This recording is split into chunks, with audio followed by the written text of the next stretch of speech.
നമുക്കറിയാം, ഈ സങ്കീർത്തനം ഒരു നന്ദി അർപ്പണത്തിന്റെ ഗാനമാണ്, ഒരു സ്തുതിയുടെ പാട്ടാണ്. ഒന്നാമത്തെ വാക്യം തന്നെ ആരംഭിക്കുന്നത് സ്തുതിക്കുവാനുള്ള ഒരു ആഹ്വാനത്തോടു കൂടിയാണ്.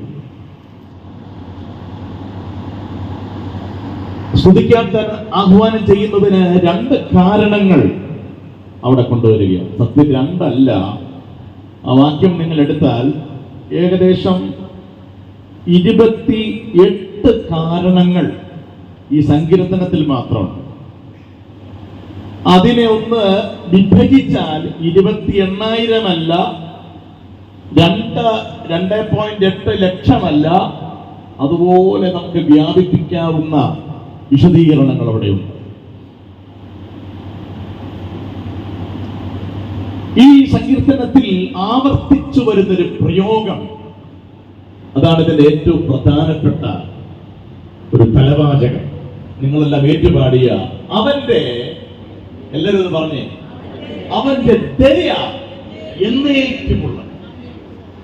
ഏതാണ്ട് 26 പ്രാവശ്യം ഈ സങ്കീർത്തനത്തിൽ മാത്രമുണ്ട്. 247 പ്രാവശ്യം ബൈബിളിൽ ഉടനീളം കാണാം അവന്റെ ദയ എന്നേക്കുമുള്ള. കർത്താവിന്റെ ദയക്ക് ഇത്രയും വിശദീകരണം കൊടുക്കാൻ എന്താണ് കാരണം?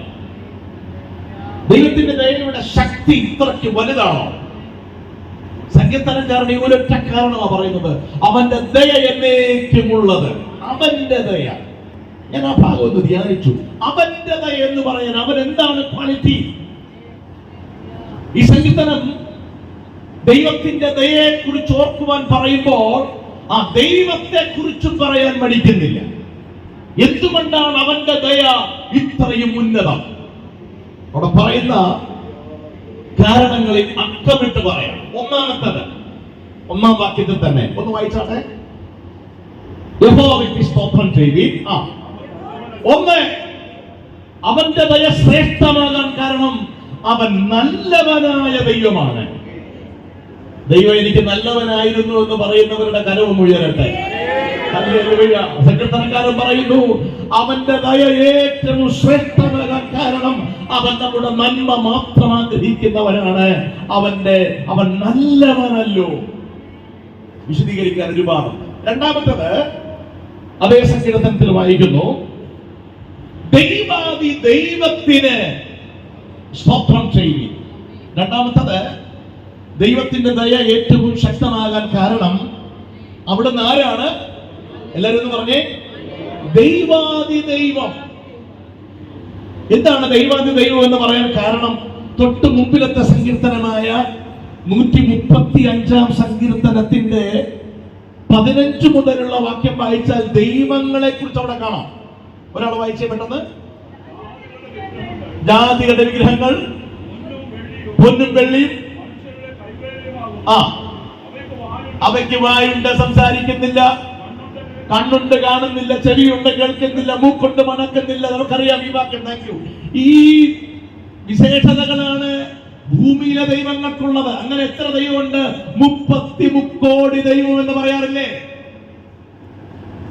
ഇനി അത് 500 കോടിയായാലും 10,000 കോടിയായാലും ആ ദൈവങ്ങൾ നിരന്നു നിൽക്കുമ്പോൾ അതിന്റെയും മുകളിൽ നിൽക്കും നാം സേവിക്കുന്ന ദൈവം. അവൻ ദേവാദി ദേവൻ. ഹല്ലേലൂയ. 2, കർത്താദി കർത്താവ്. അവിടെ കൊണ്ട് തീരുന്നില്ല. ഏകനായി മഹാത്ഭുതങ്ങളെ പ്രവർത്തിക്കുന്നവൻ. ഇനി ബാക്കി നിങ്ങൾ ചിന്തിച്ചാൽ മതി. എന്തുകൊണ്ട് അവന്റെ ദയ വലുത്? എണ്ണി നോക്കണം. സകല ശത്രുവിന്റെ കയ്യിൽ നിന്നും വിടുവിക്കുന്നവൻ, സൂര്യചന്ദ്ര നക്ഷത്രാദികളെ നിർമ്മിച്ചവൻ, ശത്രുക്കളുടെ നടുവിൽ നിന്ന് ജനത്തെ പുറപ്പെടുവിച്ചവൻ, ചെങ്കടലിനെ 2ആയി വിഭാഗിച്ചവൻ. ഇങ്ങനെ എണ്ണി നോക്കിയാൽ ദൈവവേദനെ അവൻ സ്തുതിക്കുവാൻ യോഗ്യനാണ്. അവനാര്? ദൈവാദി ദൈവം. അവനാര്? കർത്താദി കർത്താവ്. അവനാര്? താൻ മാത്രം അമർത്യതയുള്ളവൻ. അവനാര്? അടുത്തുകൂടാത്ത വെളിച്ചത്തിൽ വസിക്കുന്നവൻ. Praise the Lord. നാം ആരാധിക്കുന്ന ദൈവം ഒരു സാധാരണ ദൈവമല്ല. എത്ര പേർ ആ സാന്നിധ്യം അനുഭവിക്കുന്നുണ്ട്? ആ ജീവനുള്ള ദൈവത്തിന്റെ മുമ്പിലാണ് നാം ഇരിക്കുന്നതെന്ന് അവബോധമുണ്ടെങ്കിൽ നമ്മുടെ അധരം ചലിച്ചുകൊണ്ടിരിക്കും.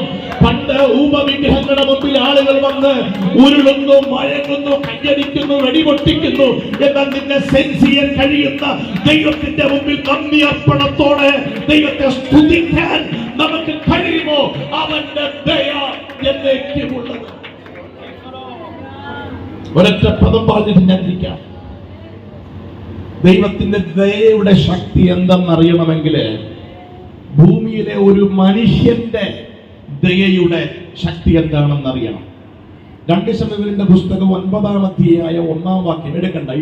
ഈ സംഭവം നിങ്ങൾക്കറിയാം. ഒറ്റ വാക്കിൽ പറഞ്ഞിരിക്കും. ദാവീദ് രാജഭരണം ഏറ്റുവാങ്ങി യുദ്ധങ്ങൾ നടത്തി യുദ്ധത്തിൽ വിജയങ്ങൾ കൊയ്തെടുത്ത് ജനത്തിന് സ്വസ്ഥത വാങ്ങി വരുമ്പോൾ വിജയശ്രീലാജനായി വരുന്ന ദാവീദ് ചോദിക്കുന്നു, ഞാനേ ഇനി വാളെടുക്കുന്നതിന് മുൻപ്, ഇനി വാളെടുത്ത് വെട്ടുന്നതിന് മുൻപ് ഒരു ചോദ്യം. എനിക്കൊരു ഉടമ്പടി ഉണ്ടായിരുന്നു.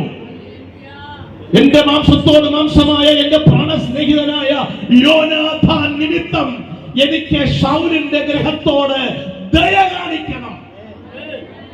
ദയ വെളിപ്പെട്ടില്ലെങ്കിൽ എന്റെ വാളിന് ഇരയാകാൻ സാധ്യതയുണ്ട്, വെട്ടേൽക്കാൻ സാധ്യതയുണ്ട്, മരിക്കാൻ സാധ്യതയുണ്ട്. അതുകൊണ്ട് ദയ കാണിക്കേണ്ടതിന് ആരെങ്കിലും ഉണ്ടോ?